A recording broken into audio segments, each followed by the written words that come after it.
Looking forward to here on The Flow to talking about what's happening in country sport and the footy bubble.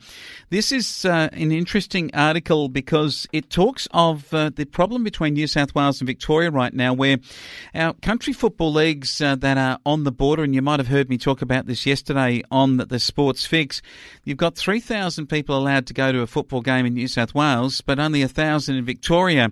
And this is a topic that here at Flow News 24, Ricky Lambert, when he was talking to Member of Parliament and the Opposition's Deputy Leader in Victoria, Cindy McLeish. She's the member for Eildon. And Ricky's conversation then did actually move towards this whole issue of the border along New South Wales and Victoria having a football league bubble that Premier Andrews would allow that would effectively see the families and the fans of local football being able to come out in number and not be restricted to just 1,000 but up to 3,000, as is the case in New South Wales for those on the Victorian side.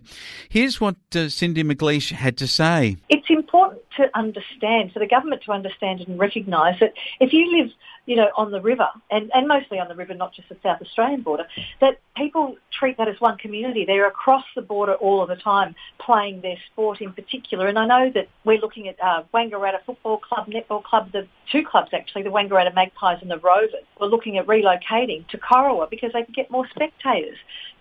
Everybody loses then. The two clubs in Wangaratta don't get their local patronage at their canteen. The club in Corowa that gets the benefits of it. They wanted people to actually enjoy and get back and start to rebuild communities. And being in a bubble makes a lot more sense when you live in that bubble as well. And the river just happens to be your border. It might even more be that the politicians are living in a bubble of a different kind. But now there are a whole range of communities affected here. We've got the Sunraysia Football and Netball League, the Millawa, then the Central Murray and Golden Rivers. Further down, we've got the Murray and the Piccola. We get further along with the Ovens and Murray, where you've got the unusual situation that where Corowa Rutherglen are an amalgamation of a team in New South Wales and a team in Victoria. And if you want to play your home matches, you're never going to play them at Rutherglen. You're going to be over at Corowa. Yes, it is a problem, and one that is going to have a lot of people scratching their heads if they don't get uniform numbers allowed at games. And South Australia and Victoria's border also could run into this with Casterton and Mount Gambier sides in the future. So we'll follow this with some interest, but as Cindy McLeish has pointed out, it would be unthinkable, wouldn't it, that the Wangaratta Magpies did the unthinkable and played their home games in New South Wales at Corowa. The money would be leaving the very important canteens and front bars of those at Wangaratta.